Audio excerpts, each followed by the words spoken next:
Hey, how's it going? Want to do a brief video on cutting crown molding for our kitchen remodel.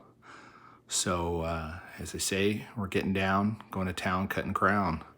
So there's the crown molding on top of the cabinet. A little bit ago, the cabinet looked just like this. So it was just a cabinet without the crown molding on top, and just had the face frame. Now I've added the crown molding.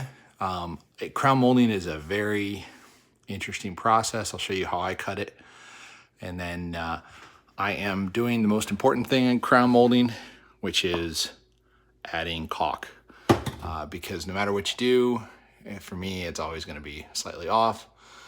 You add the caulking, you build that up, and then it looks like you knew what you did.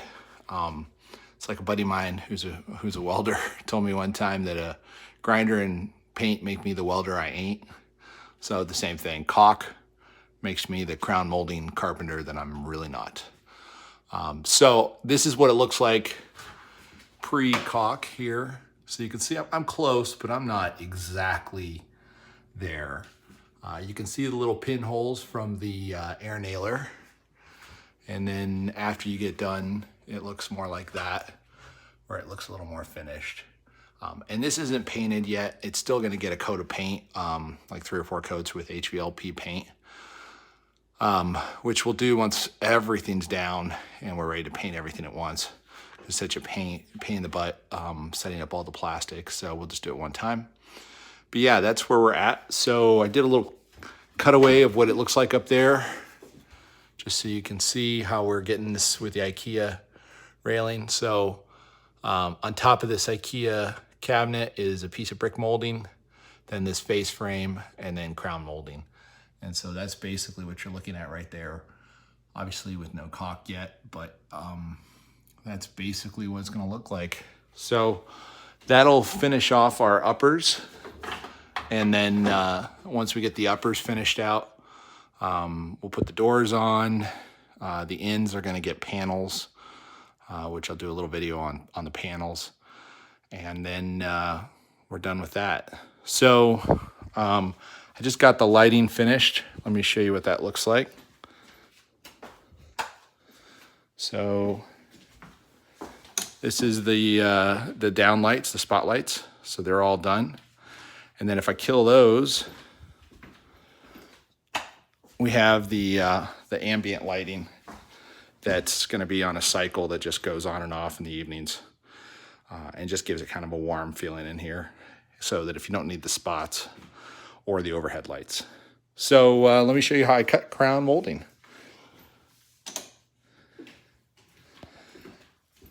So I use this tool that's a K-Pax saw.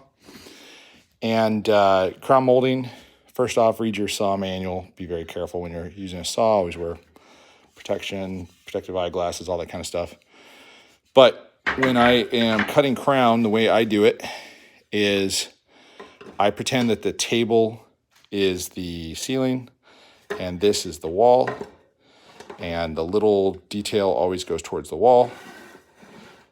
And then I set a board here that keeps my crown molding perfectly at the 45-degree angle and is wide enough to cut into without cutting through it.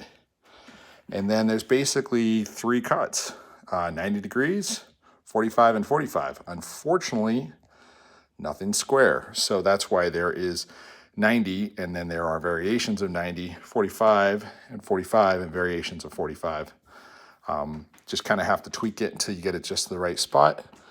And that's how that works. So Festool sells these crown stops that go for your crown molding system. I just use a board, and then I use 2 of these Festool clamps that just fit right into this channel. And with the laser, there we go. The laser, you can dial it in and just make your cuts.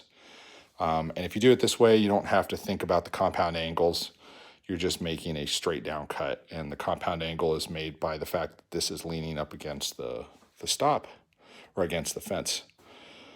So that is crown molding in a nutshell. So basically, that's where we are in the project right now. Let me turn on the down lights, make it look cool. So lighting is done. I had to cut a panel back here that filled in a gap. So I had to cut that interior panel there, and I haven't caulked it yet. So I had to cut that, and I had to cut a few other little panel pieces. As you can see, we don't have a corner cabinet here because there's an angle on the wall. This is a corner cabinet that reaches around behind the corner. A lot of times corners I just give up on because you don't get very much space out of it, and it's a pain in the butt utility-wise. So you'll see when we do the lowers, we don't have any corner lowers. Yeah, so we got the crown molding done, or I'm working on it. Once I get the crown molding done, I'll do the face over here, how we're gonna do the face frame for a panel, and then put the doors on, and then we'll start tackling the lowers. So that's where we're at. Hopefully that helps somebody figure out how to do IKEA cabinets that look fancy. All right, good luck. Thanks.